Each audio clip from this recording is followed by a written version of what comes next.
ICICI bank के नतीजे आने वाले हैं। वेटेज के लिहाज से बड़ा बैंक है। HDFC बैंक ने बाजार को हिलाया, शेक कर दिया पूरी तरह से। लेकिन ICICI बैंक के नतीजों को लेकर क्या उम्मीदें हैं? HDFC बैंक की तर्ज पर आएंगे या फिर बेहतर आएंगे? फोकस कहां पर रहेगा, ये बताने के लिए हमारे सहयोगी गौरव जुड़ गए हैं नतीजों का अनुमान लेकर। गौरव, बताइए। जी, तो जैसे कि ICICI बैंक के रिजल्ट्स आने वाले हैं, तो रिजल्ट से पहले देखते हैं कि कंसेंसस का क्या मानना है बैंक्स के रिजल्ट को लेके। तो अगर हम नेट इंटरेस्ट इनकम की बात करें, तो कंसेंसस का मानना यह है कि इसमें हमें 12% YOY ग्रोथ देखने की आशंका है।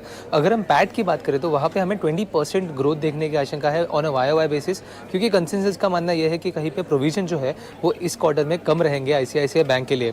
उसके अलावा अगर लोन बुक और एडवांसेस की बात करें, तो उसमें भी कहीं पे हमें 19 to 20% की ग्रोथ देखने की इस बार चांसेस है बैंक्स में। इस बार हमें PPOP की ग्रोथ जो है वो कहीं पे 8% पे देखने को मिलेगी, क्योंकि कहीं पे कॉस्ट ऑफ फंड जो है वो ज़्यादा हो सकते हैं बैंक के लिए।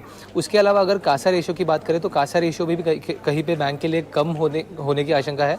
और इसी के चलते हुए अगर हम निम्स की बात करें, तो निम्स में भी कहीं हमें 15 Bips on quarter basis downfall देखने को मिल सकता है। और ये जो निम्स है वो 4.3 to 4.4% के बीच में आने की आशंका है।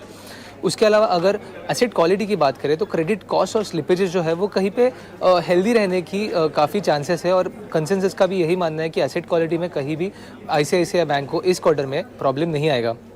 और इसी के चलते हुए आगे जाके कॉल में कंपनी के कॉल में डिपॉजिट मोनेटाइजेशन पे कोई भी अगर डिस्कशन हो सकता है। मैनेजमेंट का जो कमेंट्री होगा निम्स को लेके और क्रेडिट कॉस्ट को लेके और स्पेशली कॉस्ट ऑफ डिपॉजिट को लेके, वो काफ़ी इंपॉर्टेंट माना जाएगा।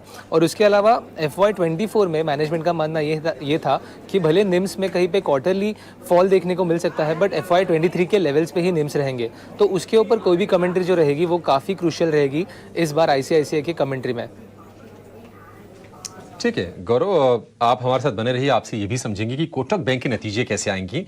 लेकिन ICICI बैंक पर राजेश जी से व्यू लेते हैं। राजेश जी, स्लो मूवर ही रहा है। उम्मीदें ज्यादा होती हैं ICICI बैंक से, लेकिन उस तरह से परफॉर्म करके दिया नहीं है। 1000 रुपए के आसपास हम देख रहे हैं भाव को। नतीजों से पहले कोई ट्रेड आप सजेस्ट करना चाहेंगे? तो देखिए अभिषेक जी, काफी डिफिकल्ट हो चुका है HDFC के नतीजों के पहले। और अब जिस तरीके से HDFC ने रिएक्शन दिया है नतीजों के बाद, काफी डिफिकल्ट है कि किस तरीके से ये ICICI का यहाँ पे बिहेवियर रहेगा पोस्ट अर्निंग्स।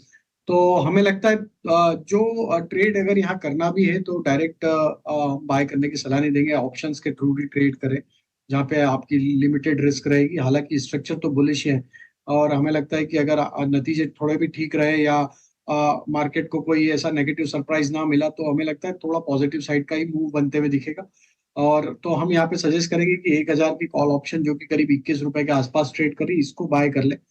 तो आपका लिमिटेड रिस्क में आप एक लॉन्ग साइड का ट्रेड लेंगे, ऑलमोस्ट एट द मनी की कॉल ऑप्शन है। हालांकि देखिए गैप अप गैप डाउन ही होना है स्टॉक को, तो स्टॉप लॉस लगाने की तो एज सच कोई वहां पे जगह बचेगी नहीं। फिर भी हम यहाँ पे सजेस्ट करेंगे कि 5 रुपए के आसपास के स्टॉप लॉस रखें। फिर भी अगर हमें लगता है कि अगर पॉजिटिव सरप्राइज आता है या पॉजिटिविटी रहती है रिजल्ट में, तो ये स्टॉक में 1050 1060 के लेवल देखने को मिल सकते हैं। तो इस ऑप्शन के टारगेट हो सकते हैं करीब 45 से 50 रुपए की तरफ बढ़ते हुए दिख सकते हैं।